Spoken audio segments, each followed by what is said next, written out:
hardest part is figuring out what you want to master. Focus on your product. Can you tell somebody that they suck? You gotta just go, this is exactly what I want to do for a living. You can't even tell somebody that their breath is fit for life.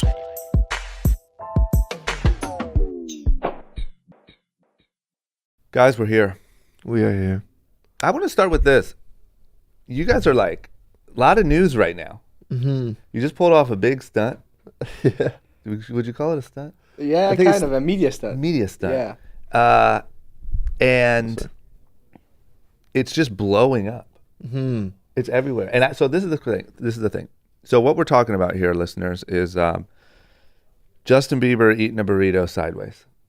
Genius, What a first of subject. all. What a subject. Fucking genius, man. So number one, I can't believe the first layer of this is I can't believe how much press that photo got. Yeah. We can't believe it either.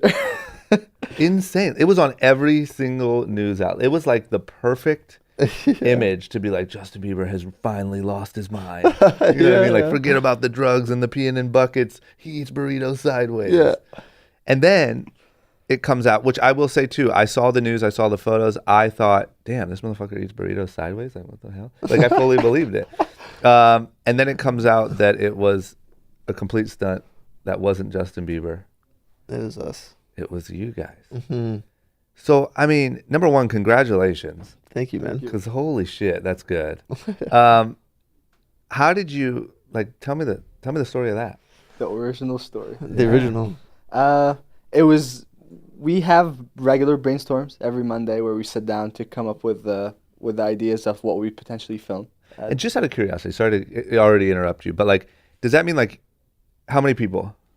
Myself, Matt, and Thomas. And you meet like at someone's house or something? We all live in the same house. Got it. And so Yeah. you just say, guys, kitchen time. Yeah. Exactly. Monday My room or brainstorm. Matt's room. That's good. I just Guys. like the formality of the, Yeah. you know? Okay. So throughout the weeks, the two different ideas that have been on the list for a few consecutive weeks were, one, do something with the Justin Bieber lookalike, Yeah. who's Brad Souza, who I don't even know how we connected with him. Someone brought him to our attention. And then the other one was inspired by Nathan For You and Jimmy Kimmel when he made that fake news story go viral. Yep. We wanted to replicate that experiment and see how far we would get. Mm-hmm. So all of a sudden in one of those Monday meetings, as we were kind of consolidating all the ideas and seeing which one we're going to film, we just thought, what if we mix these two Yeah. and actually do the fake news story using Justin Bieber's lookalike? So now we merged two creatives and that ended up being it.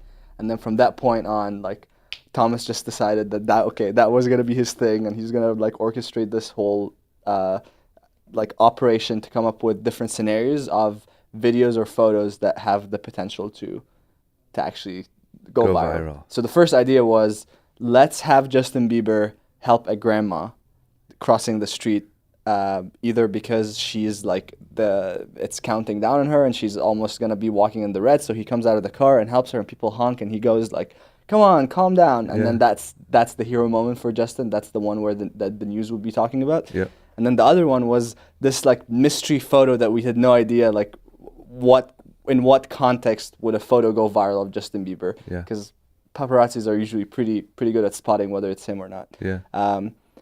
So Thomas called in Taylor Offer, founder of Feet Socks, into the operation, and then like as they continued brainstorming, the idea of eating a burrito sideways just came up. In the same in the vein of, you know, how the internet gets angry at someone biting a Kit Kat. Yeah. That was kind of the concept, like something controversial enough or something that gets so many people to comment on that the media would be so compelled to cover the story, even if they knew that it wasn't necessarily like there's still suspicion around whether it's him or not. Yeah. Because that's what, I mean, for us, it's one big component of us posting something. Is this going to create engagement? Yeah. And for this photo, everybody that from the first media outlet that put it out, it was just had crazy engagement on it, and that just had it.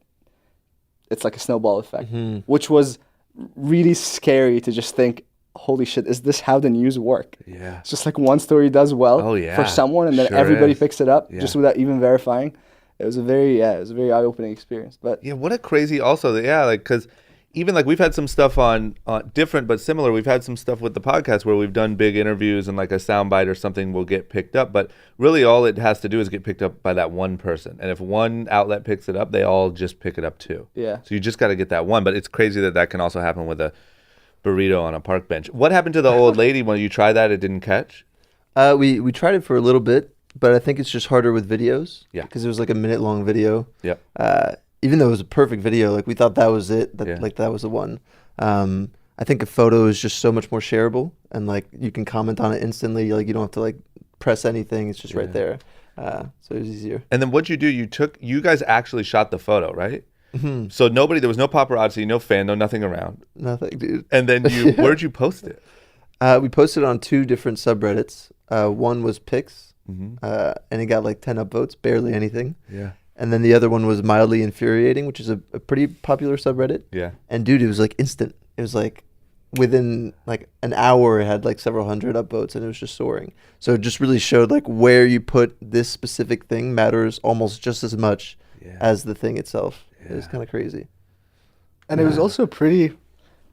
I've been reflecting just as I wake up every day, and a friend that I hadn't interacted with in like years sends me something from like their home country talking about this. Yeah. It just makes me realize, like, I mean, we love the idea and love the execution, but it wasn't necessarily like our proudest thing or even like the most on brand thing for us. It was just more of like we just wanted to try it, and that ends up getting more PR than we have ever gotten on a single piece of content, including heli-bungee jumping with Will Smith, which was the part that just blew my mind. It's like, wow. Who would have thought? I think that's a really common thing, though. I think about like the musician who, makes albums that they love and like it's kind of medium received, and then that one song they weren't really sure about is like the worldwide hit, and they're like, oh shit, I gotta perform this every night. Like, fuck. Just answering questions about Justin Bieber eating a burrito. For the rest of our Funny, lives. for the rest of your lives. 10 years from now, like, yeah, we know all the other stuff, but let's talk about Justin Bieber and the burrito. Or it's like, oh my God, yes, you're the guys that Did the Justin Bieber burrito. burrito. That's funny. Yeah, dude. Well, for a Damn while it, it was the that's Will so Smith thing. People just kept coming up to us and be like, "Oh, you're the guys doing that thing with Will Smith." Yeah. And be like, "Yeah, but we have like 200 other videos, you know." And only because I'm a big fan. I don't want to like get too off before we get into like the normal story flow, but even the Will Smith thing, like, how did that go down? Did they approach you guys? How did that situation go down? We, in February, had a dream that we did this very exciting stunt with Will Smith, and around that time I had been asking a few of my friends about potential stunts that we could execute. So one day I was flying over LA with a heli pilot. His name is Robin Pedgrave, and I asked him, what's the craziest thing we can do out of a heli? And he said, oh, I've got some buddies that can that rig helis, and you can actually do bungee jumping out of it. And that blew my mind. It's like, oh my God, that's perfect. So end up having that dream about Will Smith, and then around the same time we started watching his YouTube channel and like kind of following what he's trying to do. Saw his videos talking about fear, and it was just very On it was brand. very on brand. Yeah. And then just one random day suggested to the guys, what about we challenge Will Smith to do that thing that Robin mentioned, heli-bungee? Yeah. And like off the bat, it's who was gonna like say yes for Will to do this? Whether it's like agents, managers, just like his family, but somehow we just end up making the video, calling him out, challenging him, explaining what the stunt is, and saying, "We love what you do. You inspire us every day. What about we do this together?" And that was on YouTube. And that was on YouTube for about 8 days. I think by like day 3 or 4, we kind of forgot that we even posted that video. It's like, all right, like about 26,000 people from our subscribers went to his YouTube channel and commented, saying, "Go check Yes Theory's YouTube video." Yeah.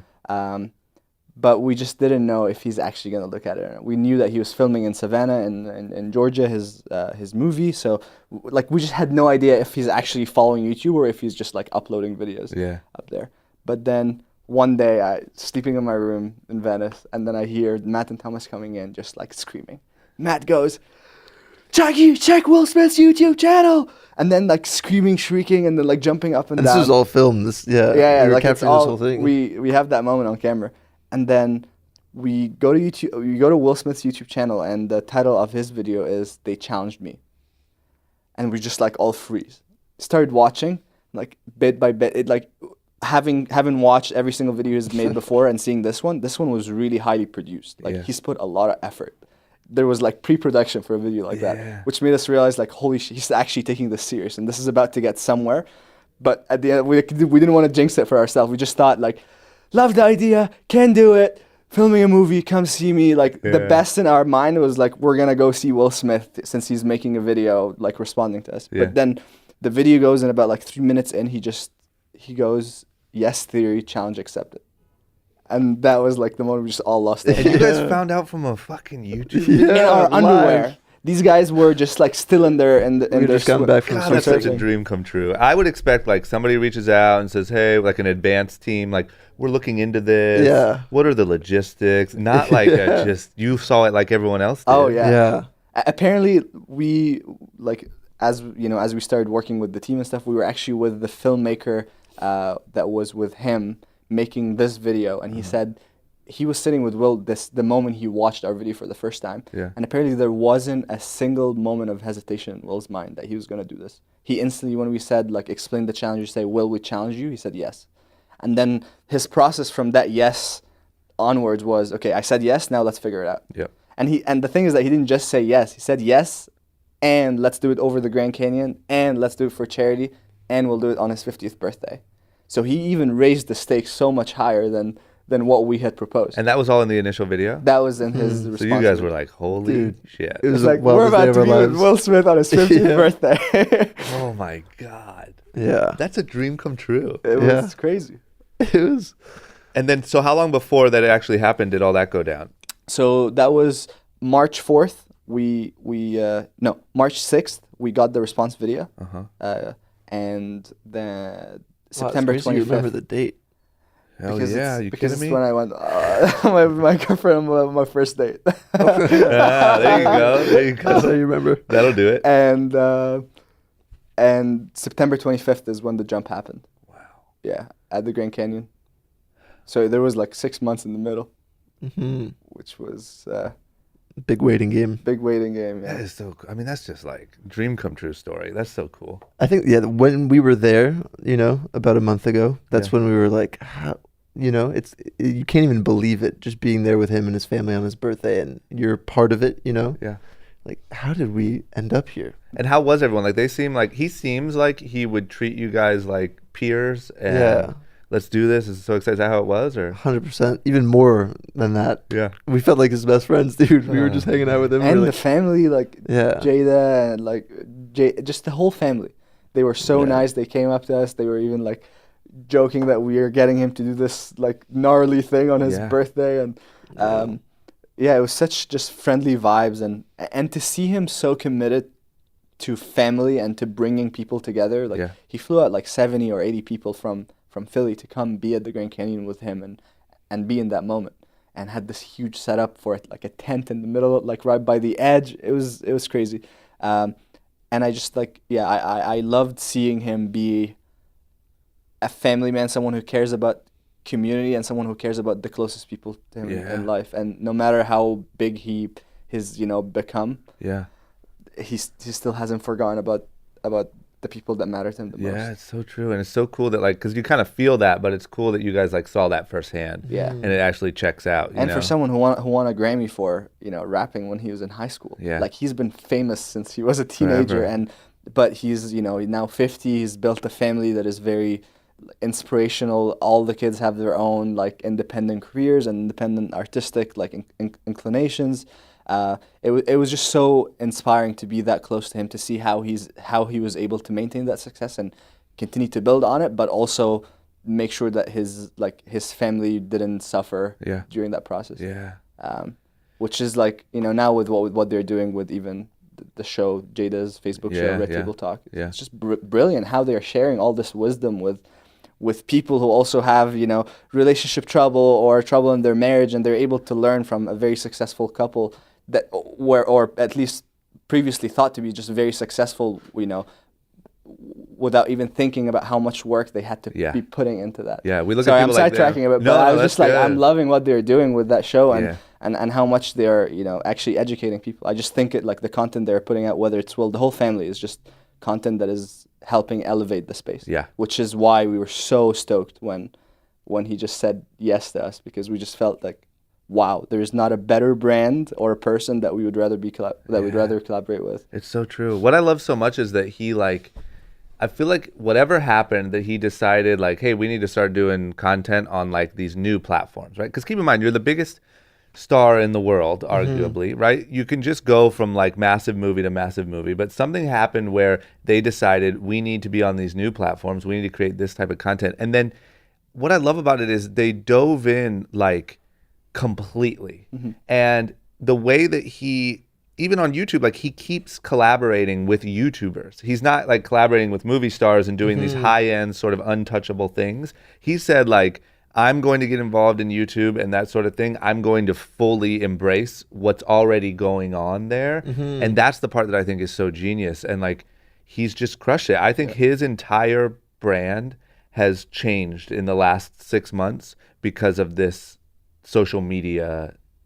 For sure, yeah. You know? Well, when we were meeting with his team, they were sort of explaining that to us. They were saying like for decades, Will and his whole team thought like the idea of a movie star was you're in the movies, but you're not really like sharing anything really too private. Yeah. Except for like interviews on the red carpet or like interviews on 60 Minutes. Yeah. So for so long, they were seeing these celebrities just go on social media and like gain these audiences, and they avoided it. And they were saying finally they brainstormed for like 9 months about what Will's social media strategy would look like. Yeah. And they had all these plans and all these arrangements of what it would be and like how to like promote him the best.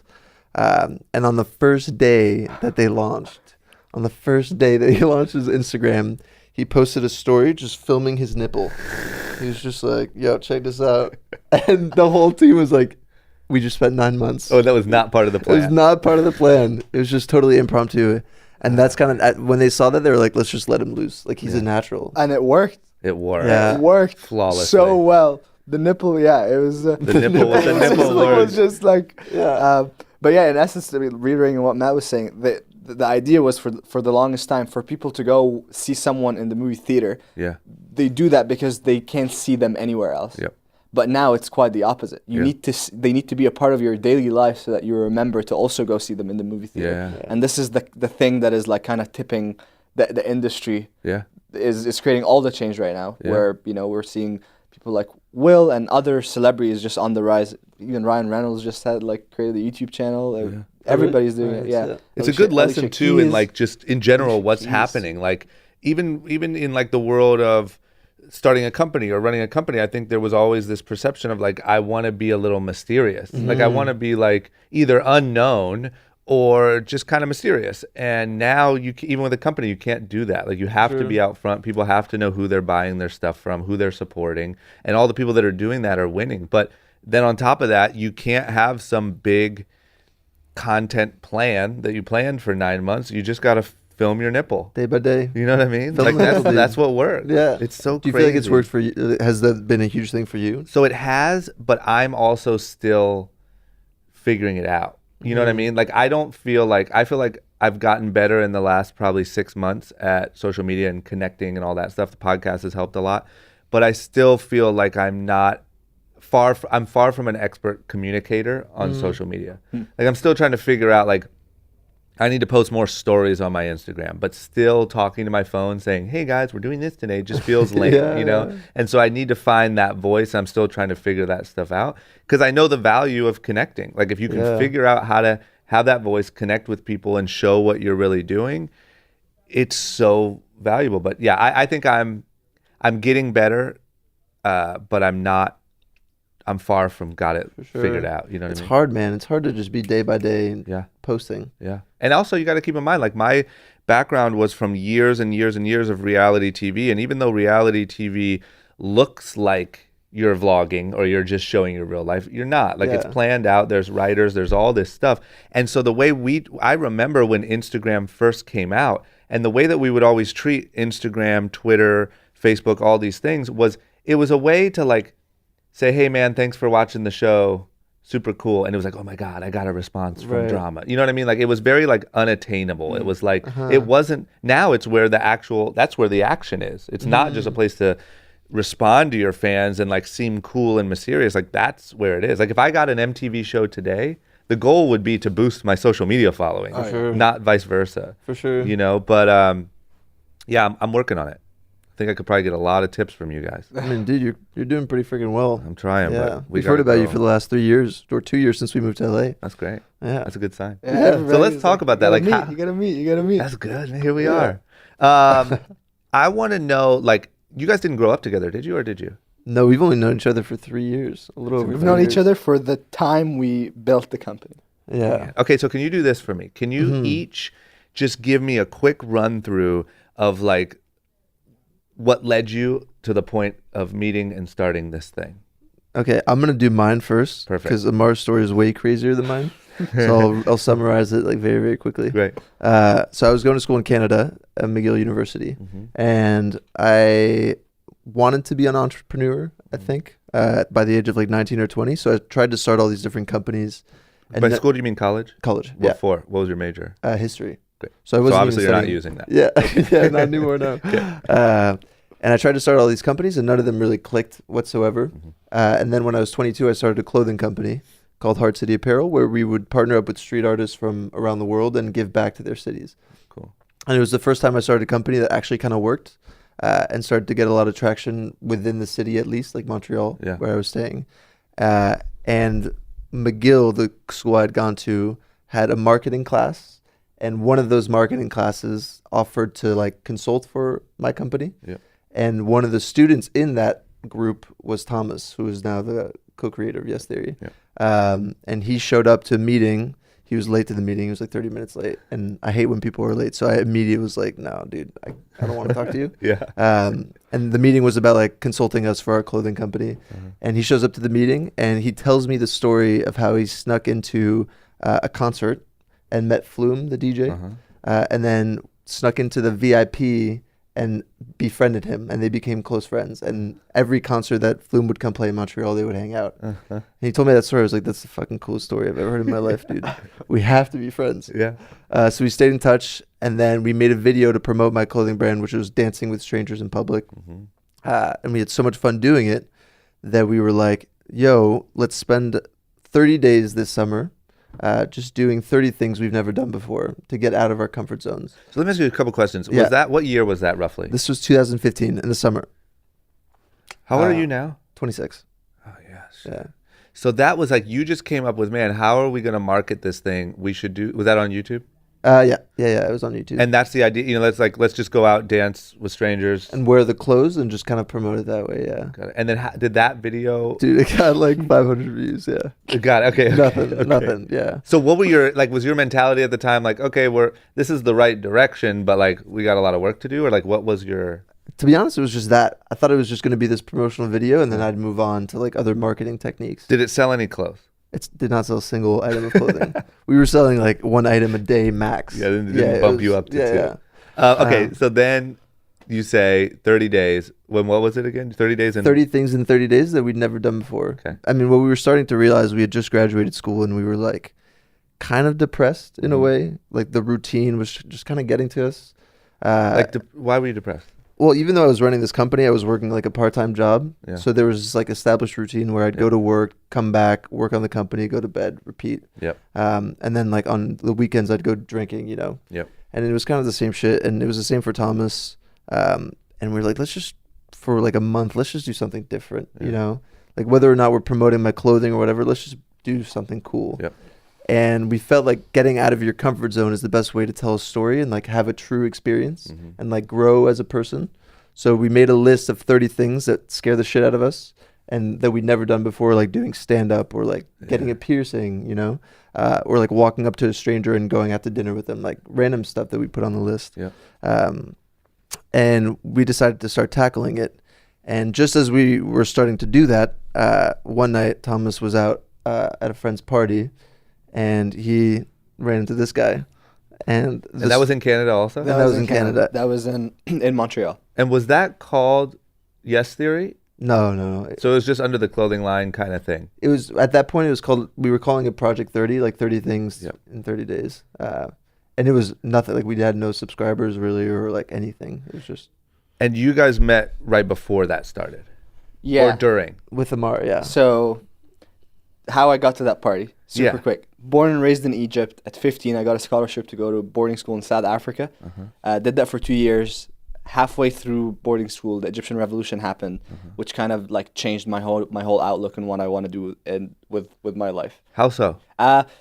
It made me realize that this thing that I was always told it was impossible, which is political change in Egypt, was actually possible, and it was changed during tools that everybody made fun of: social media, Facebook, all these things that our parents would tell us that we're wasting time on. Yeah. It's actually like, and it was my friends were leading the movement at the time, forefront of all the protests, and that just made me realize, like, wow, there's so much potential in these tools and in technology, and in us being able to use them to bring about change that was always that we were always told was impossible to make. And can I ask you quickly, like, what was life like before that moment? Like, did you also have like a routine life? Did you have like, what was it like Back in Egypt? Yeah.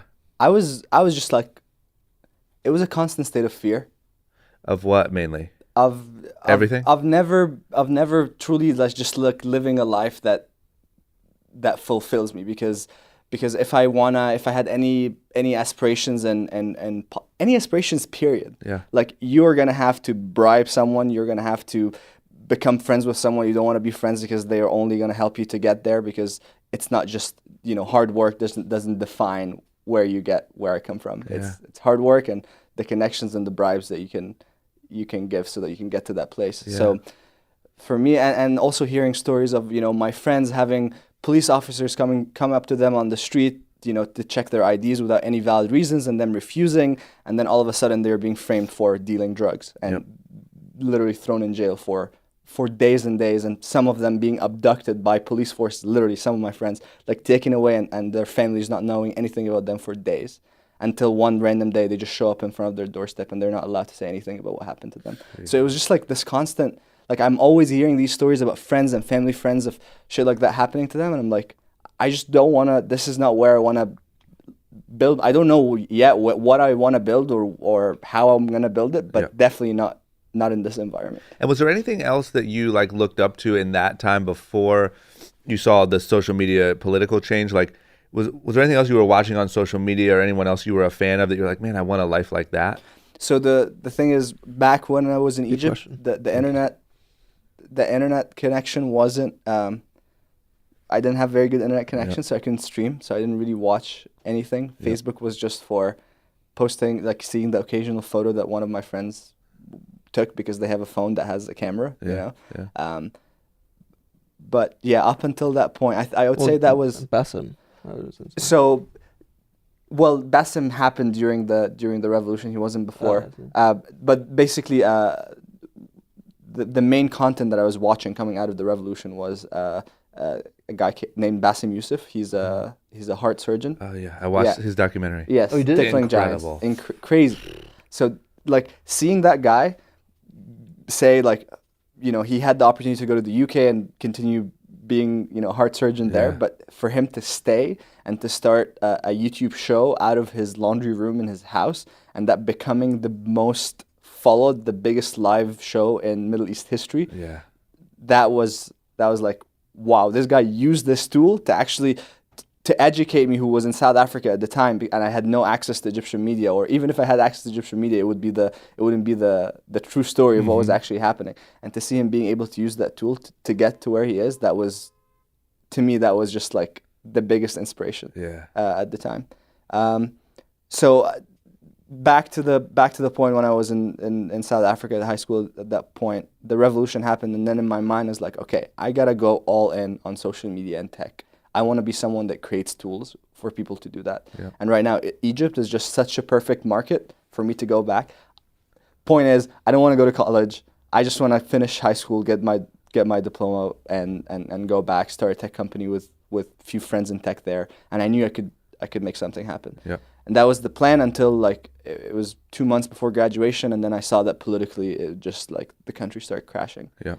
We couldn't deal with the transitional period, and there was just a lack of leadership, and it was very obvious that if I go back right now, I'd waste 2 years that I've spent away when I could just continue building and be able to go back one day in a much stronger position. So decided there was an opportunity for me to take a gap year and go to San Francisco. It would be like a sponsored thing by a private school there. So I would be able to be a part-time student and do an internship in tech. And I was like, perfect, get the practical experience, leave San Francisco and go back to Egypt. Did the gap year in San Francisco, did an internship with a new social media app that was rising at the time. Spent a year with them, took a few classes at that private school. But during that year, also the country continued to just crash more. Yeah. And that was like, okay, maybe I should just go to college, you know, continue studying, be in a better position. Got a scholarship to go to university on the west coast of Canada in British Columbia, just right outside of Vancouver, to study cyber sociology and cyber politics. So politics and sociology of the online space. Yeah. And about 2 years in, I had an idea for a tech startup along with a friend of mine from the university, Oscar, and it was an app called One Up that basically it was a video platform for people to be able to compete within their skill set or within their talent. So people challenge and one up each other, and that creates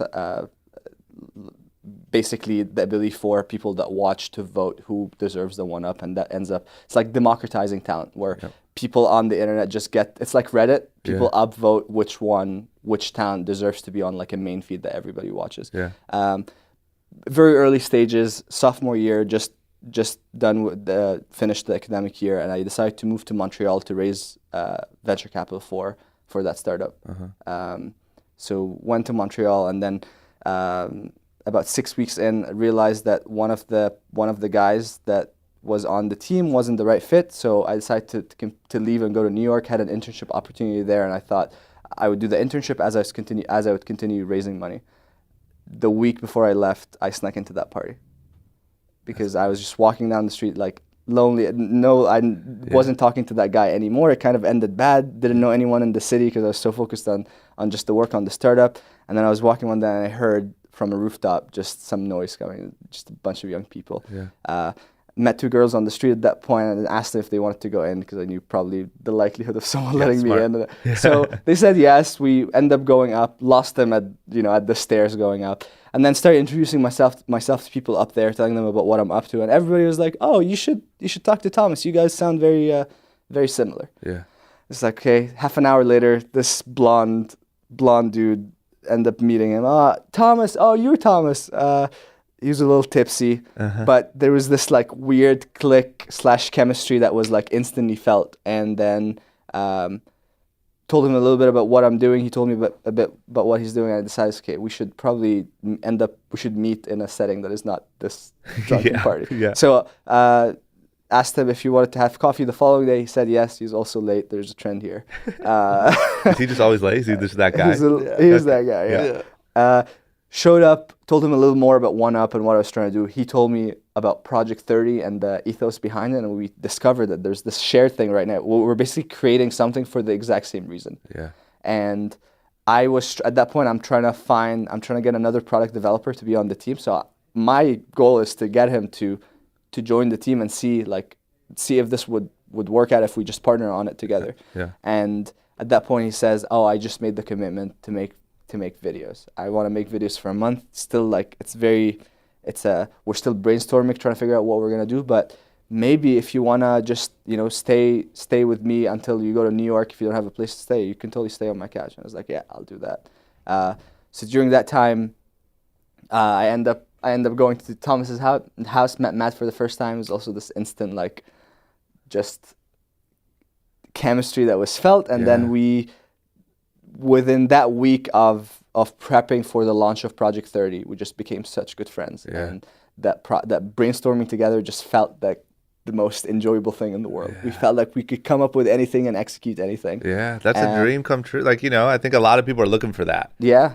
Same way a lot of people are looking for love and who they're going to marry, they're looking for a business partner or someone to work with that really gets it. Can I ask you this? What was the common mission that I'm guessing is probably still the mission today that you guys really connected on? At the end of, it's not a video platform, it's not I want to be social media famous. What was the goal that you guys really connected on?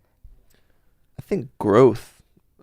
I mean, we have a variety of goals, but I think growth is the main one, the center of it. Personal growth? Personal growth, yeah. And challenging yourself. So whether it's One Up where you're constantly challenging another person and bettering, or just the Project 30 where you're like constantly pushing yourself to Yeah. put yourself in these situations? And were you passionate about, because I know now it's had to have turned into that, but like about using it to inspire other people? We were just looking for inspiration Yeah. ourselves. Yeah. And that's why like when we did Project 30, it wasn't like, oh, this is gonna break YouTube, we're gonna be the biggest YouTubers on the planet. There was no aspirations for what we're gonna be as people on YouTube. Yeah. It was just like literally we're documenting our experience, and this is something we're gonna be able to show our kids and grandkids one day. Yeah. Of these two random dudes that I met, a French guy and a Swedish guy Yeah. in Montreal one summer, and I stayed and I said fuck it to my internship, fuck it to an investment offer that I got for the startup, and I just literally just slept next to Thomas on a couch Yeah. for 55 days straight That's to so just like good. do this. And so yeah, like at that point it was just more of like this will change our lives. We know it. We don't know how yet, but whether it's us realizing that we now have each other to as friends, as we go through our individual journeys building the things we want to build, we can always go back to each other, or it actually being something bigger than what it started, which what ended up being. Because after Project 30 we had such good traction. Obviously numbers still like under 1,000 views a video, but the engagement that we felt coming from people and the and how many people related to the mission of what we were building, we just knew it was a matter of time and a matter of repetition of just doing it over and over again until it actually works. Because one thing I've noticed, like, and I like, that's why I like that you guys like explain it that way, is like I've noticed that because I have an insane passion for growth and evolution, and I also am passionate about helping other people do the same thing, right? But I notice that if I get too set on like teaching and not learning myself, I start to lose that the real connection comes from just learning yourself and showing it. You know what I mean? And I think a lot of people are like, I want to inspire millions of people. How do I do that tomorrow? And it's like, you can't just go out and do that without doing it yourself. The best way to do it is lead by example, right? For sure. And that's what you guys have just nailed. And that was the best part about like this idea of creating a community based on an ideology. That's exactly what happened. Like And not we were necessarily strangers. our personalities. Yeah, we were just strangers to each other. I started literally sleeping next to Thomas on a couch when I knew him for 5 days. Yeah. So, again, the idea of creating that community based on a shared ideology started with us becoming friends. Yeah. And that's why we knew that what we were standing for and what we were making content about has the potential to connect millions of other people. Yeah. And that's been the most enjoyable part about in the growth and seeing the numbers rise, is just seeing how many people are using Yes Theory to connect with each other. Yeah. Or when we start creating avenues like a Facebook page for the community and see how many meetups that people are so keen on having with each other, because we don't matter. We're just like, we carry the message, but we're not the center of the message, which That's is so cool. Which was the intention since day one, because we just created it for ourselves because we needed what it had to offer, and it worked for us, and that's why we just continued being so passionate about putting it to a lot more people. Yeah, it's such a good lesson in like creating something. It doesn't matter if it's a product or a brand or a community. It's like it has to come from a real need of it in your own lives. You know what I mean? Dude, like to sit at home and be 100%. like, what would people love to follow on YouTube? I'm going to create that. Right. It's just like a lost cause. Like it has to come from a place that's real. Yep. Dude, there's this great... Have you, by any chance, read Denial of Death by this guy named Ernest Becker? It's one of my favorite books. I'll read it. And there's this passage in it where he talks about the ideas of the shipwrecked. And the analogy he uses is, like most of us live our lives on this like comfortable ship, and we're just like coasting along, and it just comfortably goes until we die or whatever. And he says there are some people whose ships wreck, which means that they truly like dig deep into the fear of death. And I saw you have the Memento Mori tattoo, so this is easy to talk about. And he says when those ships wreck, like life becomes just this confusing mess, right? And you're desperate for something, like for something firm or some rock to hang on to before you drown, because life is fucking crazy and so incomprehensible. And he says those ideas, like whatever is left over in the ocean that you grab onto and like float with, those are the only genuine ideas. Is the ideas, like you said, that you need to survive. And I think for us, what we started to realize like very early on was we all of us are kind of fucked up in a way. Like we all have our own mental. Like I have bad anxiety. Amara has depression. Thomas has bad anxiety too. Yeah. Obviously, it's better now than it used to be. Yeah. Because of what we've done in our friendship and everything. But this YouTube channel and these videos were what we needed to literally express ourselves and survive And heal. and From heal. everything that was happening in our lives before meeting and the experiences that we were going through together without each other at that time. Yeah. And it was so much, and what we continued to deal with. You know, obviously we're just telling the surface level of the story, but there is financial problems, there's immigration problems because none of us were from the country. We're from the country that we were all living in, and then now we moved to another country that is even harder to live in. Yeah. When Trump just got elected, like there's so many layers to the story. But it was as Matt is saying, it was the only thing that was allowing us to heal, and we were doing it together, and nothing was gonna like just break that because to us it was like a matter of like life or death kind of. Yeah. Man, it's such a it's so cool. It's just so cool also when I think like something that you are so passionate about and like truly helped you heal, helped you grow, whatever, you're also able to make a living off of. Like that to me is like that's what success is. Right? Sure. Like not having to feel, it feels like you guys, I'm sure there's long days. I'm sure there's days where you're like, fuck, we got to figure this thing out. Yeah. But it feels like there's probably not a day where you guys feel like you're doing something you truly don't want to do. For sure, yeah. You know what I mean? I break it down into 3 things, I think, for happiness. And obviously, different books and people say different stuff about happiness. But for what I've found for us is the 3 things are just your community, like your family and friends, obviously, who you surround yourself with. Financial security, which is just so key. Like you said, making a living off of this thing. Yeah. And I think the third one is honest, creative expression. Like you said, just like being truly able to say how you feel and put it into art or business or wherever you want. Yeah. If you have those 3 things, like it doesn't matter how much more money you make or how many more friends you have, like you have enough. Yeah. And that's kind of how we feel. It's like every day I wake up, I was like, check. You know, it's like I got the 3 things. It's fucking so awesome. Yeah. Damn it, that's cool. I see why this shit is so inspiring. Yeah, dude, I'm inspired same with just hearing about it. Okay, so then my next question is, how do you guys go from linking up, sleeping on the couch? You kind of have these separate ideas that you're kind of helping each other to like saying, let's create yes theory. Let's create one like vision, one thing that we're really going for. For sure. That night in Montreal when we were What did I? the Illuminati. Oh yeah. Because my other question, just in case so I don't miss it, is like I'm assuming the blow up happened after that moment, or no? Or did The it blow up in terms of the channel? Yeah. Mhm, Or yeah. did it start to? Yeah. It happened after you kind of branded it as Yes Theory and like got. Yeah, Okay. big time. So how did that happen? How do you get from that point to starting on a mission? Well, I think there was 2 phases of that. The first one was the actual commitment from us, because now it's September.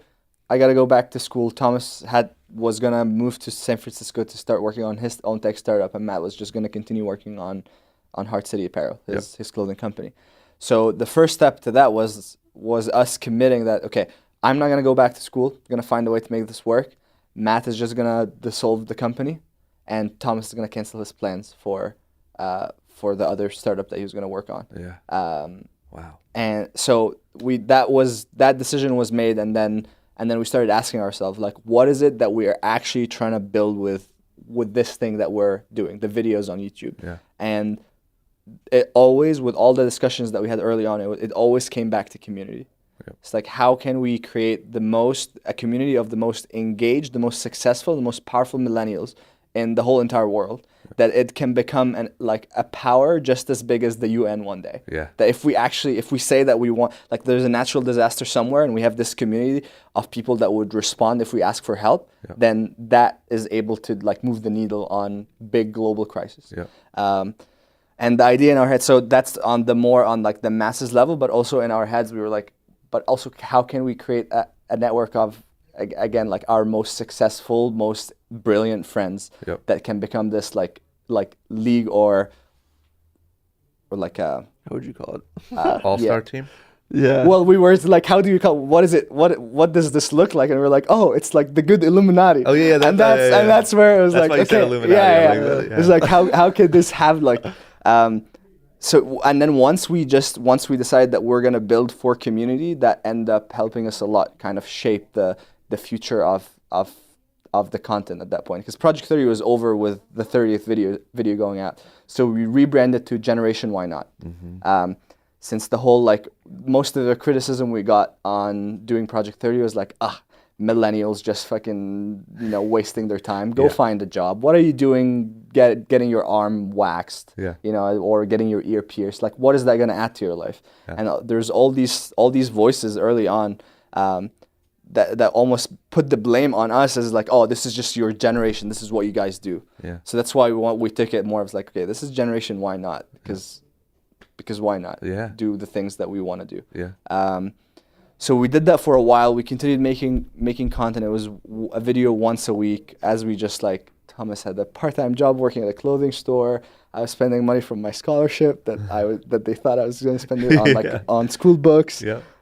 Matt was spending from his savings, all the bartending work that he had done over the summer. We just literally paying for our food and for our rent. And then in November, so I had one semester as a leeway that allowed me to continue living with the guys. Otherwise, I would be in legal trouble because my status in Canada would no longer be as a student, but I only have a student visa.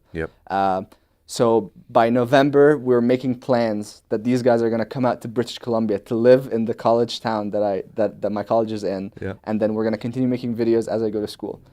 But around the same time, we got an email that changed. That was the turning point, and Matt can tell us about. And can I just quickly ask you, because I know a lot of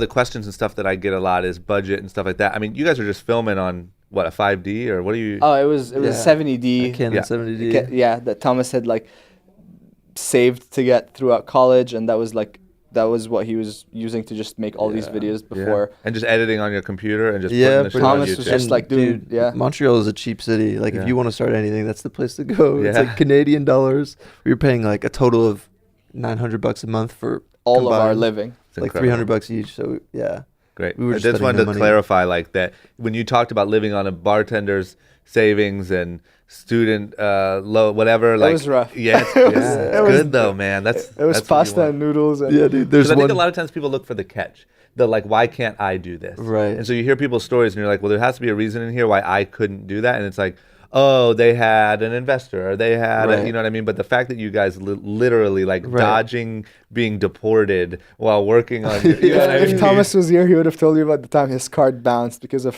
he bought a pack of gum for $1.25 and his debit card bounced because there was insufficient lack of funds. Yep. That's what it said. Okay, so tell me about the email. Yeah, so in November, and dude, Montreal is just the coldest. So to give you the setting, it's negative 20 degrees outside. We're desperately trying to make videos that hit. We're having a tough time, and then we get an email from this random company called Vertical Networks, and it's this girl, and she's I love what you guys do. Would you be interested in moving out to Venice, California, and hosting a show for a new Snapchat Discover platform?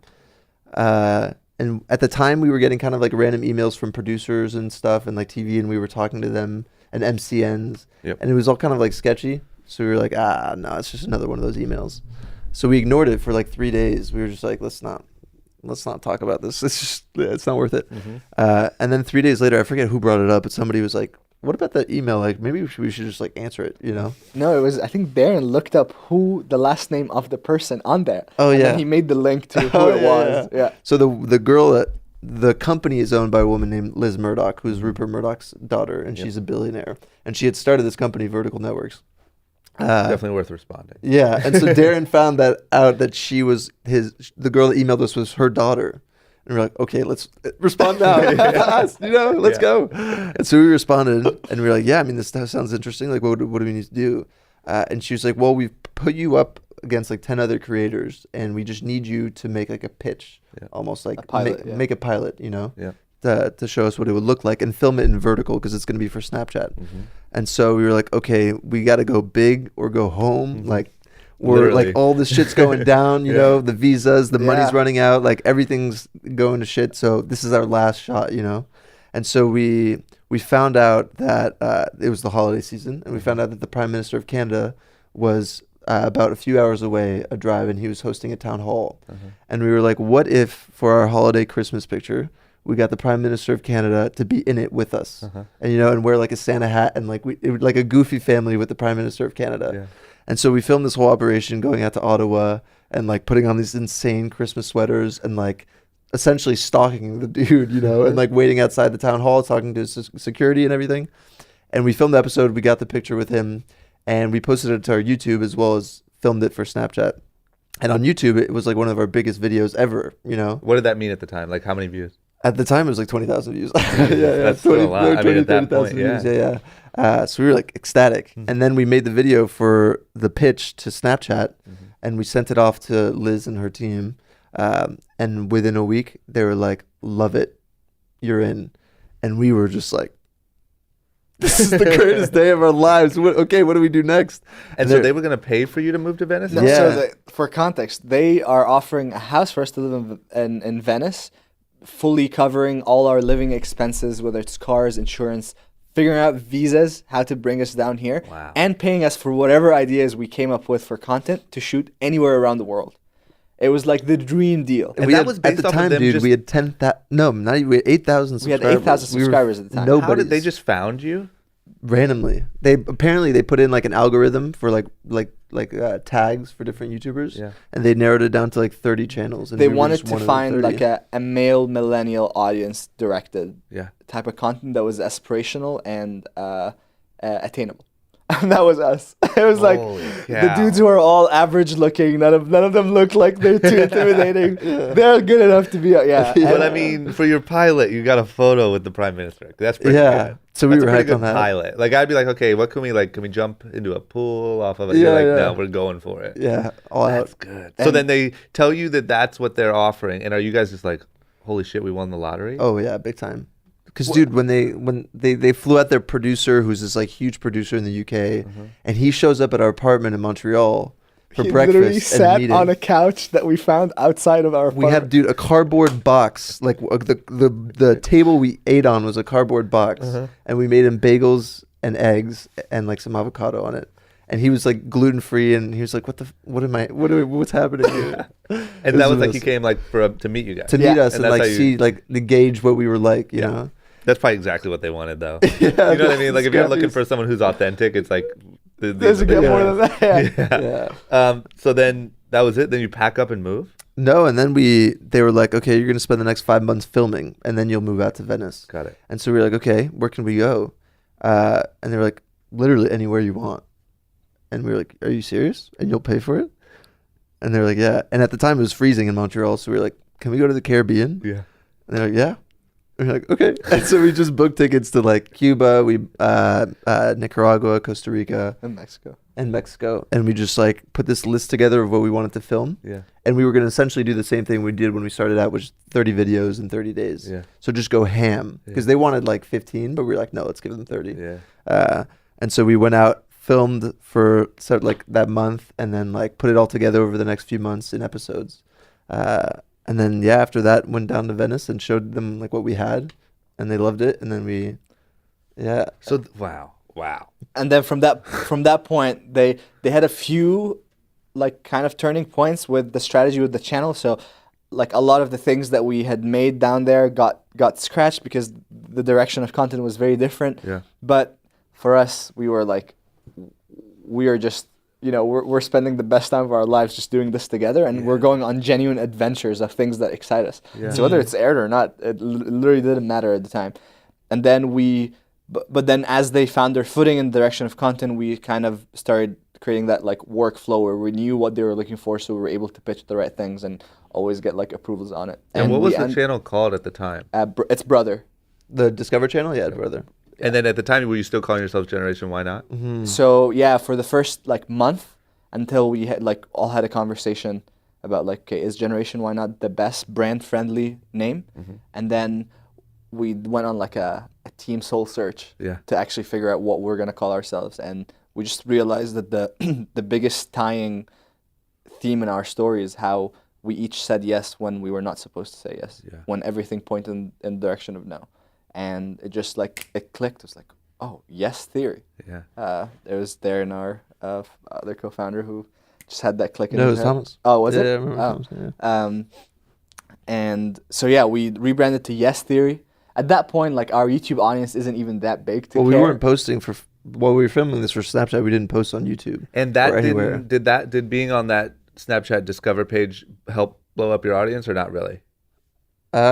Yes, yeah, It for did. sure. It gave us a lot of attention. Yeah, Got it. I wondered if people really like. Some days, like on a good day that we had for an episode that had like good viewership and good retention, we'd get 15,000 subscribers in just one Sunday. Got it. So that thing really had power. Yeah, I did. That's cool. I didn't Yeah. know. I didn't know if anyone how many people watched that shit. I didn't And know. bear in mind that we were getting that conversion while there were very hard restrictions on us being able to promote any platform. Yeah. Obviously, like Snapchat is not going to let us say Of go to our course. YouTube channel. Yeah. we So would people sneak were it in. actually just looking up what Yes Theory is, what this thing they were watching is, and they're Yep. going to subscribe to it on YouTube. Got it. It wasn't every time that it was 15. Those were the big days. Yeah. But- and then you rebrand, and then did the Snapchat thing end, and you switched back over to prioritizing your YouTube, or how? So we had that deal for 1 year, and then I think by the end of the year with Snapchat, we had built the audience to be up to, I think, over 100,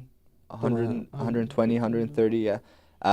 So we went from 8,000 subscribers Yeah. before we stopped posting to 100 and something, which is really like the hardest growth period on YouTube. Yeah. Because this is when you're actually like finding your footing, finding your voice and all of that. But because we were doing it in such a professional setting, we were forced to figure out all these things amongst each other in the 5 months that we were completely off the grid. Yeah. So we came into YouTube knowing, okay, we've been doing this, we've been iterating, edited so much that didn't even get posted.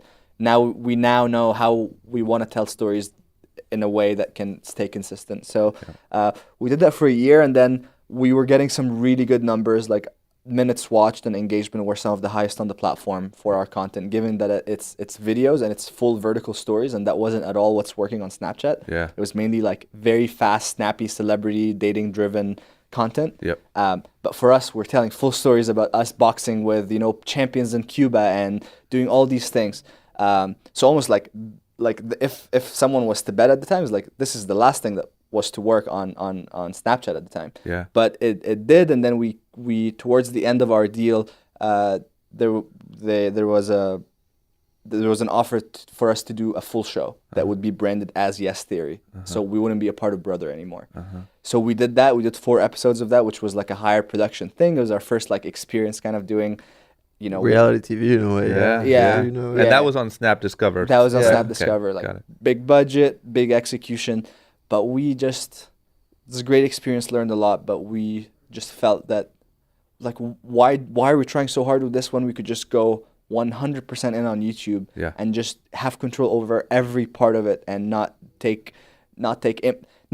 it was a matter of taking input from people, but sometimes the input was just like, oh, you're gonna take that input because Yeah. you're on our platform and we want you to do this a certain way. Yeah.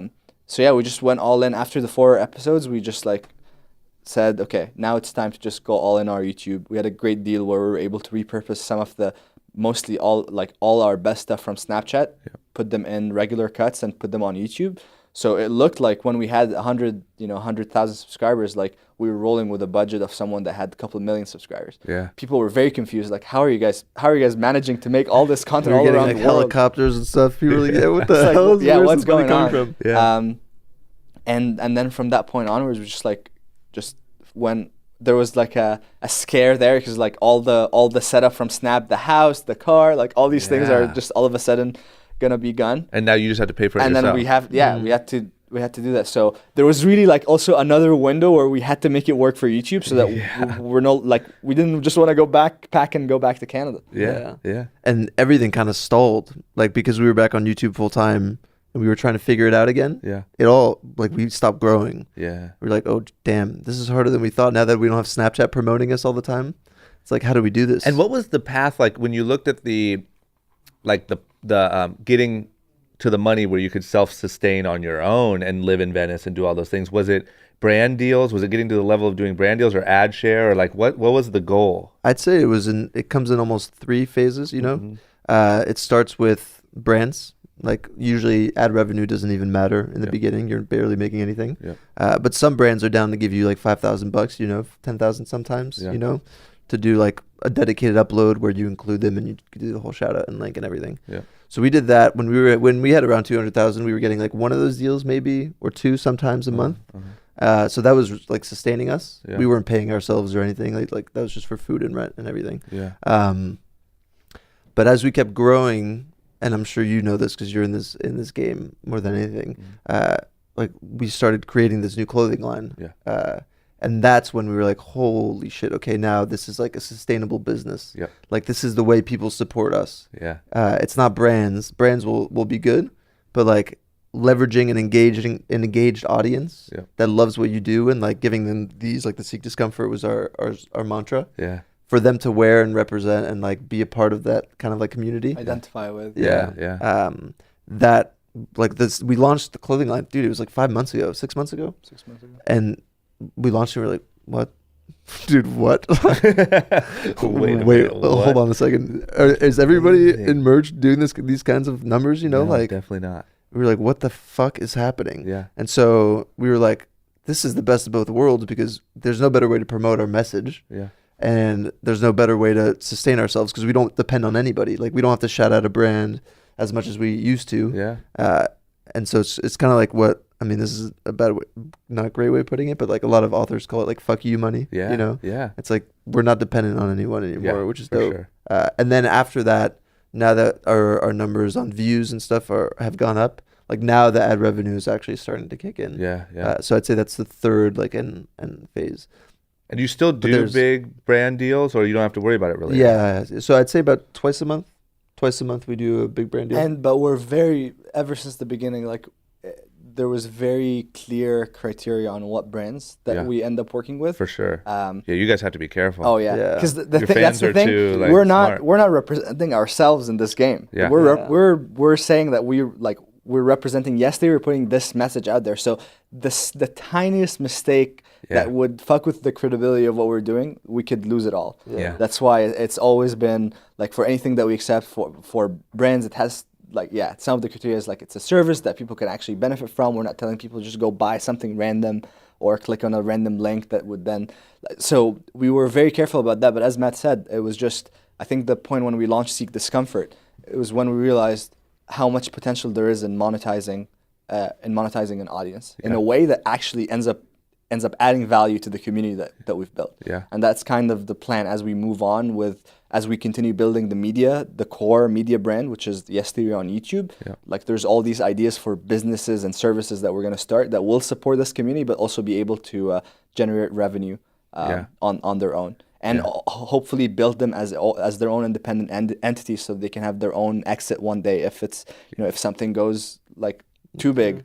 It's so smart. So whether that's a clothing line or a co-working space, co-living space for the community, like that's the thing. Like when you have such a strong, dedicated community, they literally feel like the followers of a religion almost. Yeah, yeah. And now we want to build everything, all the infrastructure around it, so that those people are supported. They're able to meet each other. They're able to find each other and work on projects that can potentially change their lives and stuff that we're already seeing.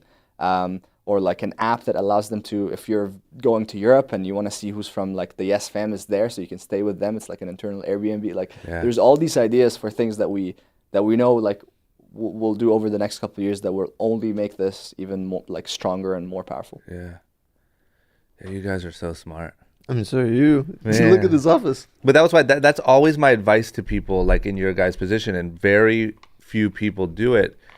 Everything that I've ever started, and the most known and successful being Young and Reckless, that was always the plan, was I do not want it to live and die on me or my content or my engagement or my whatever. And if Young and Reckless gets to a point one day where it's so big and it's worth an exit or something like that, you can do it, and it's just a nice clean handoff, right? Sure. It doesn't hurt anything. Yeah. You keep moving, you build more brands, you do more things. And for you, what was it that kind of allowed you to do that? Like, was it like getting certain celebrities to wear your stuff, or? Yeah. So for me, like I never wanted to be, here's the interesting thing about me. When I was on doing TV and started Young and Reckless 9 years ago, the last thing I wanted was to be like a celebrity. And at the time, there wasn't all this social media stuff. Now this is really interesting to me because now I want to be a podcast celebrity. I want to be, you know what I mean? I want to be known for adding value to people. At the time, it was like, so what am I going to do? Keep doing reality shows to try to keep the money coming in and do club appearances? That sounded like the worst life ever, right? So that's the last thing I wanted. So I wanted to start a brand that I could launch using my platform, but then instantly almost move away from, in a sense, and make it the newest, coolest brand, not Drama's merch. Yeah. And so what that meant was when we first launched it on using the show as a platform, it worked for like 3 months and then instantly crashed. Nobody would buy it. Nobody gave a shit about it. But that's what I knew what would happen, and that's what I was trying to plan for, right? Because it's my merch. I'm not that powerful. Yeah. I'm like a second guy on a reality show. The moment the reality show's off, people stop thinking about it. So we went and were insanely aggressive. And I always say that we had like the gift of being able to expose this brand to millions of eyeballs, but the curse of how do I do enough work outside of that to make it seem like a legitimate brand? Because it's always going to live under me. And so that was going, and we did a lot of like collaborations with up and coming artists. I chased every athlete and celebrity and anyone that was coming up at the time down and took cell phone pictures of them wearing a hat. And, I was that guy for a long time. And finally, about 2.5 years in, it really caught and stopped going with the flow of what the TV show was doing and just kept rising on its own. Damn. And then it finally got to the point where I felt like my character on Fantasy Factory, our old show, was almost hurting the brand because I'm shouting young and reckless, live your life to the fullest, and naturally my character on that show was a little more like I had to be the naysayer to my cousin being crazy. So it's like you're not even fitting, there's no consistency here. But yes, that was always my strategy, and that was the uphill battle with doing it. Interesting. Yeah. And since then, has it been would you say like the celebrity thing has been the most important in promoting Young and Reckless, or has it been other stuff that's kind of contributed to it? I think it's a combo. I think it's, I think there was a great lesson in what you guys said about when you guys were talking about posting the Bieber photo on one Reddit link and it doing nothing, but then posting it on the other one and it absolutely exploding. It's like there needs to be a match. You know? So it's a bit of what is the brand message? What does it stand for?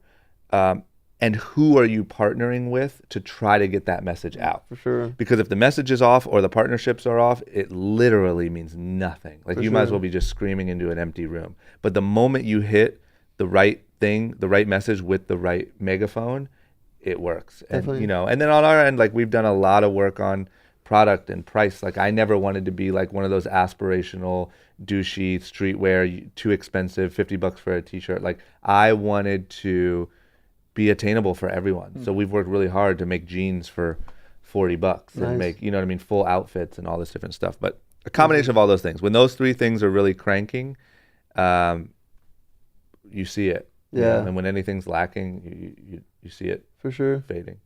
Damn. Yeah. I mean, 9.5 years it's been? Yeah. That's impressive in and of itself. Yeah, you know what the craziest thing is, like, and that's why I have so much respect for guys like you and so much to learn from guys like you is like it's about being able to constantly reinvent the way you do business because it's going to change. The basic principles are the same, but the media platforms are going to change, the distribution is going to change, the way customers access your stuff is going to change. And if you're too stuck in like, back in the glory days, like we used to have blah, blah, blah, I'm never changing. You're just screwed. You see that happen in clothing all the time. Yeah. It's like one day your guys, naturally you're going to get older. You might not feel like going and doing crazy shit, but it's your job to find the next group and have them seek discomfort. And that's how it lives forever. Exactly. You know what I mean? And I know you guys are more than prepared to do that. You're going to build a damn army. Let me ask you this too. Was there any like one moment where a video or something exploded and changed the game for you guys, or was it a bunch of little ones? And then the Snapchat deal helped, and the this helped, and the that helped. Like, was there another moment, kind of like how you explained the Will Smith moment of like, whoa, like we are on now? I think there was a big one, both for our friendship and for our videos. This was before the Snapchat deal, but it was in Montreal. It was the first time we felt like famous, quote unquote. We it was right after the Paris attacks. November, In November. So after the Paris attacks, Amar posted a thing on the Prime Minister's Facebook page because somebody had commented something like super racist, and he was like, "Listen, not all. This is like a very specific group of people doing harm. It's not because of a religion. I'm a Muslim, and I know Muslims, and it's not what we do." And then the person answered back and was like, "You piece of shit! Like, get out of this country." Yeah. You know. And he saw that, and he told us about it, and we were like, "All right, well, we should do something about this." So the next day, we decided that we'd go out into the busiest section of the metro station, like the busiest metro station in Montreal, called Berry-UQAM, it's called, at 9 a.m., so rush hour. And we were like, we're going to wear T-shirts that say, I'm Matt, I was born in New York. And then Thomas is going to say, I'm Thomas, I'm from Paris. And Amar is going to say, I'm Amar, a Muslim from Egypt. And Thomas and I are going to stand side by side with Amar in the middle. And we're going to have signs pointing to him being like, he's our roommate and he's our best friend. Yeah. And then Amars are going to point out saying, they're my roommates and they're my best friends. And in front of us, a sign that said, they cannot separate us. And so we just went out with these T-shirts and this sign, not expecting much, to be honest, kind of terrified out of our minds, you know? And like right where the station stops and people get out, like we set up right there with the signs. And we just held hands and like closed our eyes and just looked down. And we heard the station open and the people get out. And then like we kept standing for like 15 seconds and we look up. And dude, it was like a sea of people, and they were all like staring, crying, like taking pictures. Like people were coming up to us, like hugging. It was this lasted like 45 minutes, and it was like over. Like we didn't even know what was happening. Like we put ourselves in the situation, and all of a sudden people just took it over, and like we're so overwhelmed by the whole thing. By the time we got home from that, a photo was already going viral. For that, it was like an act of protest almost. It's like a live art installation. That was kind of like that was the idea. There was a lot of signs involved, but in front of us and on us. But it was like, how can we communicate this idea without needing to talk? Because we can't keep talking for 45 minutes to different groups of people. So we just did that, and we went out, and the reception was just phenomenal from people and all the love that moment was when I realized that this friendship is meant to do so much more for the world than what is it that we were doing together in Montreal at the time. And it was like, I felt it to my core because I think that the impact of that video on Canadians at the time and what it's done during a time where all the news are so negative and all the horror stories coming from Paris, that was like a true glimpse of hope for a lot of people. And we just wanted to continue making content that can offer people that kind of energy in their lives. And that's where we kind of aligned, like going way back with Will Smith, because our line back then when we did that was love over fear. It's like that was the name of the video when it came out. Love over fear, that was it. And that's kind of what we stress is like, dude, it's so easy to be terrified of shit, and it's much harder work to like see people for what they are and to actually love people that you don't necessarily know.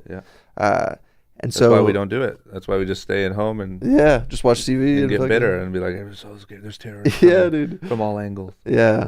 So I think, dude, it was just like a defining moment for our friendship and just for like the direction we wanted to go with what we were. And that's what that was like on every news channel in Canada. Interviews on like prime time for all these talk shows, and it's kind of the reason we got to convince the security to let us meet the Prime Minister, because they were like, oh, you're the dudes from the Love Over Fear video. And I think because of that video contributed to also whoever found us at Snapchat finding us. God, I love it. You know what else I love is like how much you guys are like still very much in the middle of it, and like still very much like I didn't realize the merch was this new. I didn't realize, you know what I mean? Like I didn't, even the Paris attacks don't seem that long ago to me. Obviously this Will Smith thing is massive, and then obviously the highlight of your career, Justin Bieber. Dude, that's it. That was my fear before we even. I was like the entire time I was like, we made it. We made it knowing how big it's gonna be, and that was my fear the entire time. I was like, this is gonna be too big. We don't want to be known for that. That's so good. I wonder if there's a concept you could do of like how to overshadow that with back on brand. Here's our mission. We have 10 ideas. We have we need to beat this Justin Bieber. I was just in New York filming something, and an idea came up maybe we'll get your guys' opinion right now, Uh-huh. because I really I want to find a way to actually just flip this against itself. And the idea was a video that calls that is titled "Why We Made the Justin Bieber Fake News Story." Yeah. Because the video has like 4 million views. It was like our most viral video that we've ever made for the period of time. And a friend suggested a few days ago, he was like, "Oh, you guys should launch like a challenge called Airplane Mode Challenge, where people, you and your community just turn your phone off for the next 24 hours." Yeah. So I was thinking like, well, since this is more about like how the internet reacts to something and how the internet is such a big part of our lives, what if we make that video and then launch a challenge like that Yeah. in it, where it's like, okay, now let's just switch our phones off for the next Yeah, 24 yeah, hours yeah. Ignore all and this not news. and ignore all this bullshit that is thrown at us by Yeah, by that's the good. media. That's the angle you got to go. But weren't you guys already talking a little bit about like, how much press can travel, how scary that is? You angled it that way. Yeah. right? Yeah, I think I think But we didn't drive the point home in that video like a lot, because we also wanted to leave space where if it did extremely well, we can make a sequel to explain more. Yeah. So that's where I'm like thinking, Maybe, well, yeah. if that's how the media picks it up, and we're already seeing that, people are getting more and more addicted to their phones, including us. Yeah. Like, how can, I was just thinking, how can it turn to a communal thing? It is. where- And let me tell you this, a couple things. Number one, obviously, it's already the angle you guys are going. I'm not the one to give you advice on this, but like, it very much ties into the conversation of fake news, too much time on social media, and that being essentially the opposite of everything that you guys stand for, right? Like, so Yeah, you're kind of sure. making a joke of everything that Yeah. you guys don't like, right? Yeah. Which is cool. And also, I will say, just being 100% honest, knowing you guys, so I know what you guys do. I see your stuff every now and then, but I don't like actively follow the page and watch for the next video, right? Just to give you an example of, I'm essentially like your average sort of person that you guys are reaching, but whatever. The point is this, when I saw it, honestly, I'm not just telling you this because you're here, I looked at it as on brand for you guys. Like, I looked at it not as just a stupid stunt. I looked at it as you guys playing a joke on fake news. Right. And that's cool because that is the opposite of what, you know what I mean? So just so you know, I didn't look at it as Okay, like, it's good why to are know. they doing celebrity stunts? Like, this doesn't make sense. Yeah. It felt, it fit. So I think Oh, thank if you kind of take it and own it a little bit and do any little follow-up about like, look, what we're trying to tell you here is like, people just sit and gossip all day long. They love negative stories. They'll worry for hours about Justin Bieber and how he eats a burrito. Like, put your phone down and go outside and For go on an sure. adventure you've never done. Yeah. Like, that could be Yeah. huge. Wow. Yeah. Maybe Thanks, maybe man. that video Hey. will start I'm a will start believer. here. I'm a Yeah, fan. thank you, Right? bro. Yeah. Like, that would be a great Yeah, opener for the video. that's a great opening. Yeah. True. That's big. And like I said, it's funny because it's Bieber, but I don't think, all jokes aside, it's not as off-brand for you guys as you Sweet. think. That's Thank good. you. It's great to know. Appreciate that. Where do you go from here, man? Where do we go from Guys. here? From like for us as content creators? No, like Or- literally after this interview is over. Oh, No. we're I mean, yeah, like lunch probably. yeah, like I said, the cool thing about this is I do a lot of stories that are kind of, not that people are like done, but like it's a bit of like, here's how I built this thing that you Right. know, and like it kind of already happened. You guys are in the middle of it. This Yeah. this could very much be like the early days of what this thing becomes. I think it is. Yeah. Where do you go? What do you do? Where do you take this? Do you try to make real social change? Do you try to build an army of content creators under you that you have this, like, what's the plan? What should we look out for?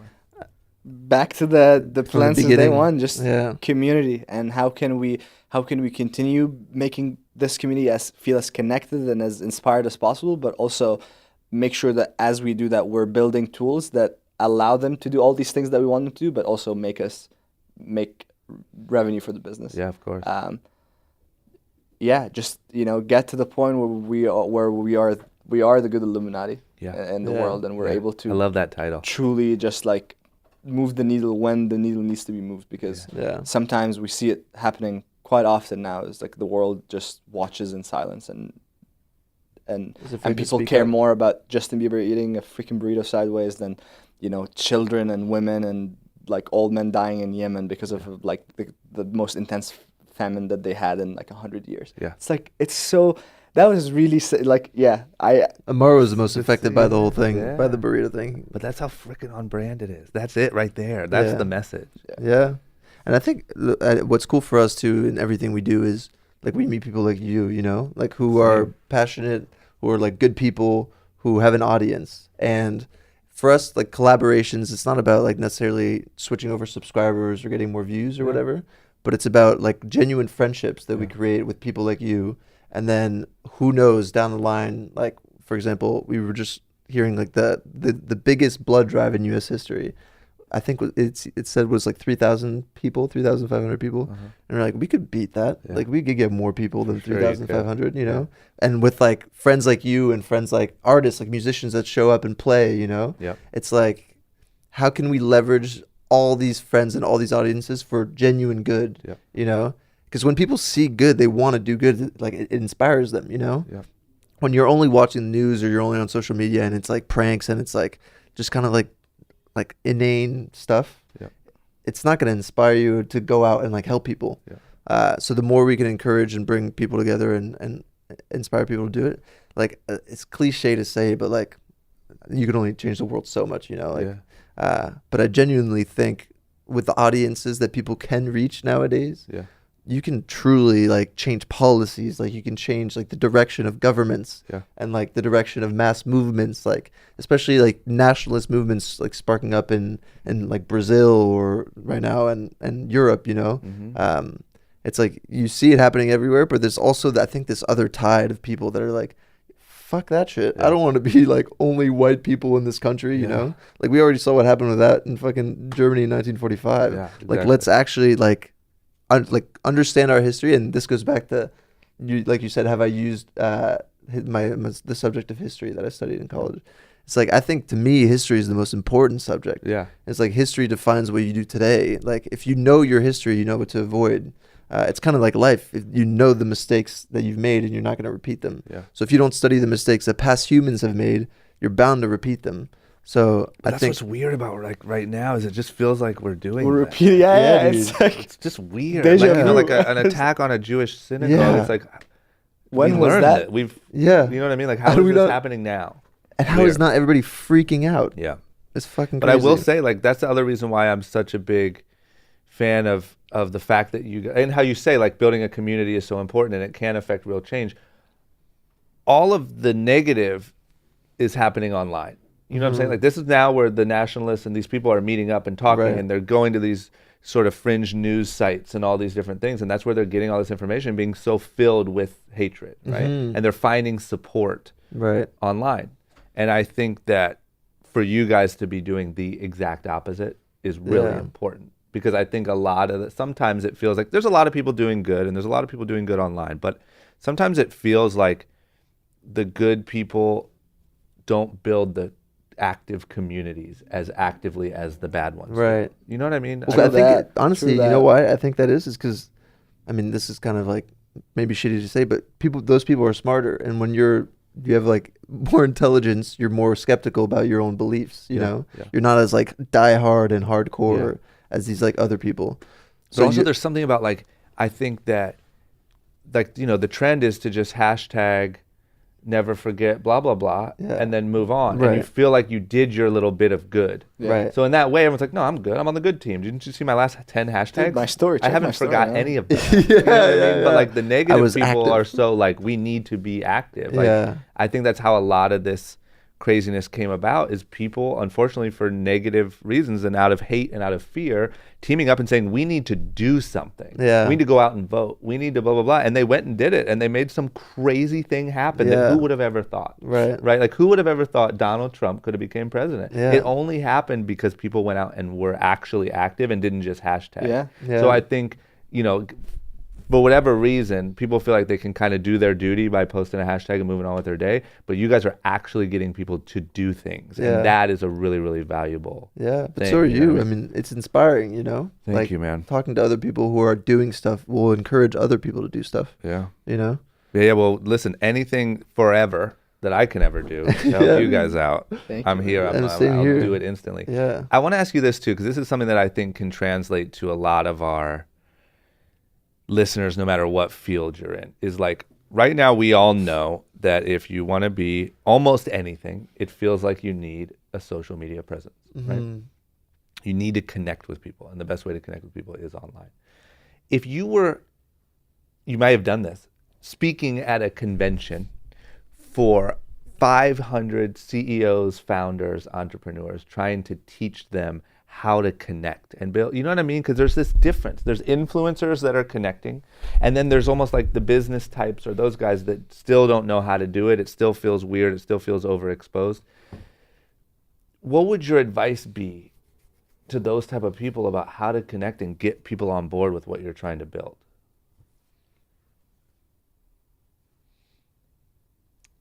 I can do it. Go for it. I'd say tell your brutal truth about who you are. Yeah.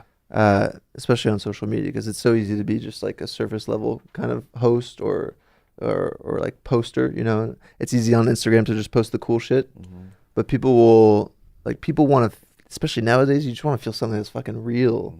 Like, talk openly about like whatever your depression or your anxiety. Talk openly about that time you made, like, you fucked up, you know. And it's when you don't admit that you're a flawed human being that people don't care. But the second you do, it's rare. So people want to latch on to that because they see themselves in you. They're like, fuck, at least I'm not the only one that's just messed up, you know? At least people can see, you know, like... Someone who's successful or someone who's in a, you know, looks like they figured it out. Can I ask you too a quick question? Like, because I know that that's really scary. It feels counterintuitive to everything you should do, right? When you're feeling, and you guys know I'm sure more than anyone, but when you're feeling those feelings, your instinct is to retract. Yeah. Have you ever regretted being honest online? Online? Yeah. Or has it only just helped you connect more? This is the question for Amar. He's been fucking... This year's been crazy for him. Yeah. With his whole family. Have I regretted? everything. No. Yeah. It's made it really hard to deal with certain aspects of my social life, with people knowing certain backgrounds to my personality or like hard things I went through. But I think the overall value that came from me sharing that story trumps any, you know. What's the story? You should tell them, because otherwise people won't know. Throughout like my work with the S theory, there was always conflict with my parents, specifically my dad, about the direction of, you know, where I'm taking my career and the kind of things I'm doing. It's very like culturally inappropriate, doesn't really make sense to him, he doesn't understand it. And then it came to like an ultimatum point in early May, where it was, you're either gonna quit and leave what you're doing right now and go find, quote unquote, an honorable job, or my relationship with you is over. So I decided to stick to what I'm doing, and I made a video explaining the situation and being honest about what I'm going through, and that was the hardest thing I've ever had to do. Yeah. I think that was the second hardest thing I've ever had to do. I always say the hardest thing I had to do is keeping it up, because once I posted it, just the pressure from my mom, from my siblings, calling me, friends from home, being like, what the fuck are you thinking? Like, how are you taking private family matters to literally 1 million people in 24 hours watching this? And I'm like, well, you're only seeing that, but I'm the one, like, I'm getting messages from people literally all around the world, thousands of emails and DMs of people saying, oh shit, I thought I'm the only one who goes through this with my dad. I am a gay guy who lives in this country where no one can accept me, and if I tell my parents, I will literally get killed. Or I am a Tunisian girl that goes to school in Paris, and I have a white boyfriend, and my mom wants to disown me for doing that if I don't break up with him. Like, all these different stories from people where, like, my story and the act of sharing that made them feel like they're not alone. I was like, well, I will take it, and I'll go through whatever it takes to just keep this up, and for more people to be able to see it and identify with it and know that it's all going to be good if you just stick to your truth and if you're just like live that truth. Because at the end of the day, your life is what, 70, 80 years.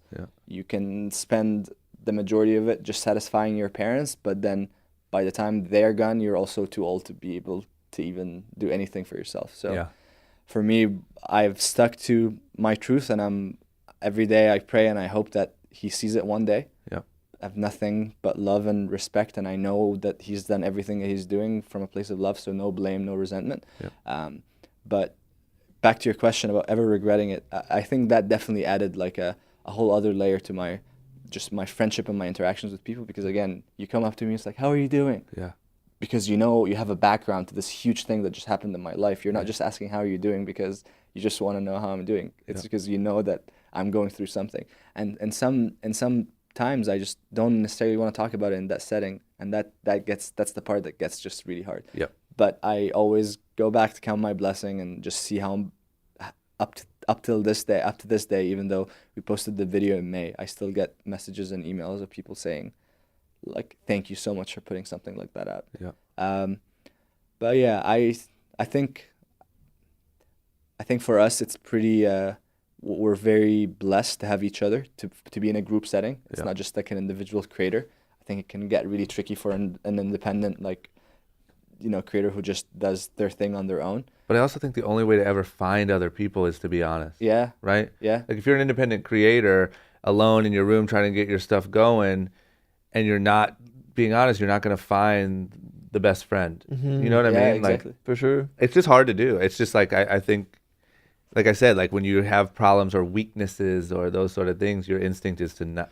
What I would say though, and it's a piece of advice that a good friend of mine, Ben Nemton, I don't know if you know Ben, Buried Life, MTV, he said, like we were talking, as I was sharing all the things I'm sharing parts about my depression.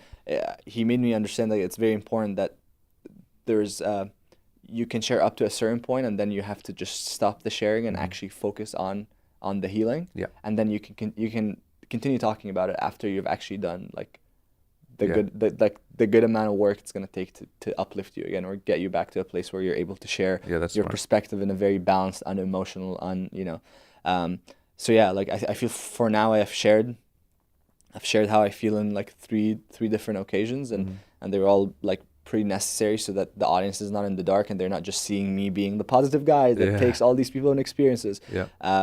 But for now I'm actually just focused on the process, focused on self-care and self-love, just like exercising, meditating, taking care of my mind. And then I'm hoping that as I go through this and as I step to the other side of this darkness that I was feeling quite often over the past few months, I can share like my experience of how I was able to like push myself out of it while not being still in the middle of it. Yeah, that's going to be huge because you've already said, hey, I have this problem, and people are connecting with, hey, I have that problem too. Yeah. That's a good step one. I think when you can really tell people, I have this problem and here's how I found the way out of it, that's going to be massive. Yeah, and they've seen the whole process. That's the best part. Yeah. That's good, man. Yeah. That's freaking good. What about your advice to the room of founders and entrepreneurs?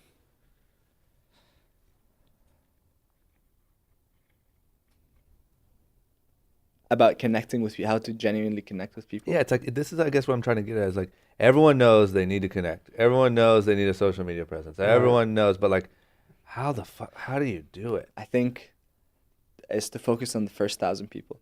And it goes back to Kevin Kelly's 1,000 True Fans, the Wired, founder of Wired, And he talks about how it's so, like, in today's world, all what you can do to actually like have that influence or make a living out of you living your truth or doing your craft or practicing your art is to just find 1,000 people who are willing to give you $100 a year for you to and that's 100,000. That's a full salary for a decent job while you do the thing that makes you happiest.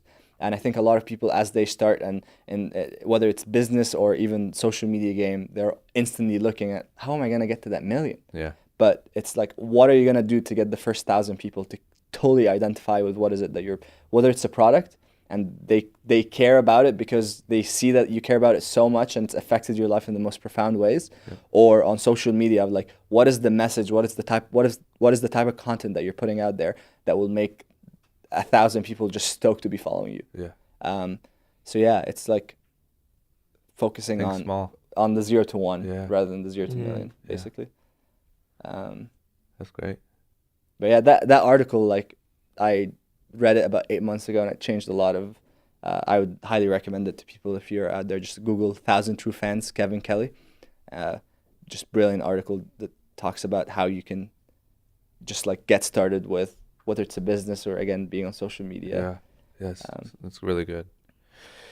Guys, What about you? I want to know. Yeah, before we what go. about you? ask me anything Yeah. because I think we nailed it. So anything you What got would your for me? advice be for that For that room. room?